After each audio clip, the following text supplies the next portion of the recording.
Halo, Assalamualaikum.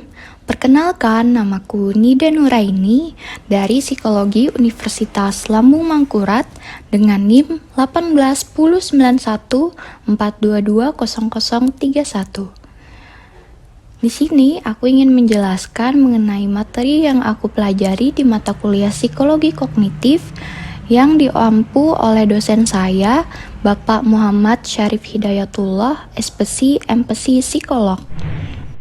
Sebelumnya, jangan lupa untuk subscribe, komen, dan like ya. Kalian semua pasti pernah overthinking, ya kan? Ketika overthinking, apa yang kalian rasakan? Apakah sama seperti aku? Kadang kalau overthinking, aku merasa sedih, merasa tidak bahagia, merasa ingin marah-marah ke orang-orang di sekitar. Apakah kalian seperti itu juga? Kira-kira kalian tahu tidak hal tersebut kenapa? Nah, sebenarnya dari apa yang aku pelajari dari psikologi, hal tersebut adalah keterkaitan antara kognitif dengan emosi kita. Sebelum lanjut, kalian tahu tidak apa itu emosi? Menurut Daniel Goleman, emosi adalah reaksi rangsangan dari luar maupun dalam seorang individu. Simpelnya sih, ketika kita merespon sesuatu hal yang pertama kali kita rasakan itu adalah emosi. Nah, sedangkan kognitif menurut Chaplin adalah ranah psikologis manusia yang meliputi perilaku mental seperti pemahaman, pertimbangan, pengolahan informasi, pemecahan masalah, dan lain-lain. Ranah kognitif memiliki hubungan yang penting terhadap emosi. Nah, menurut Lazarus, salah satu hal utama yang dapat berperan penting antara proses kognitif dengan emosi adalah sebagai regulasi emosi yang timbul akibat individu merasa tertekan. Simpelnya, proses kognitif itu memegang peran penting terhadap emosi, khususnya ketika kita merasa tertekan, guys. Dan lebih akuratnya lagi, penelitian Gross dan John tahun 2003 juga menyatakan regulasi emosi digunakan untuk mengurangi atau menghilangkan emosi negatif. Sebenarnya emosi negatif itu apakah cuma sedih aja? Tidak ya teman-teman.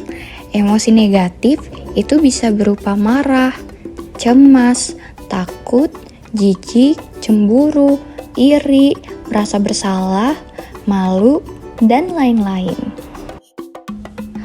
Kabar gembira karena di psikologi kita dijelaskan juga bagaimana strategi regulasi emosi secara kognitif yang dapat kita aplikasikan ke kehidupan kita saat kita merasakan sedih, guys. Berikut 9 strategi dari regulasi emosi secara kognitif yang dijelaskan oleh Garnevsky dan teman-temannya tahun 2001.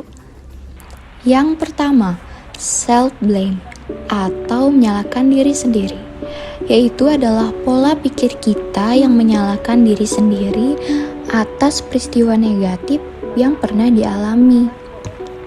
Kedua, acceptance, yaitu bagaimana cara kita menerima atau berserah diri terhadap keadaan yang menimpa. Yang ketiga, rumination, yaitu pola pikir yang berpusat pada pemikiran atau perasaan terhadap peristiwa negatif yang pernah terjadi.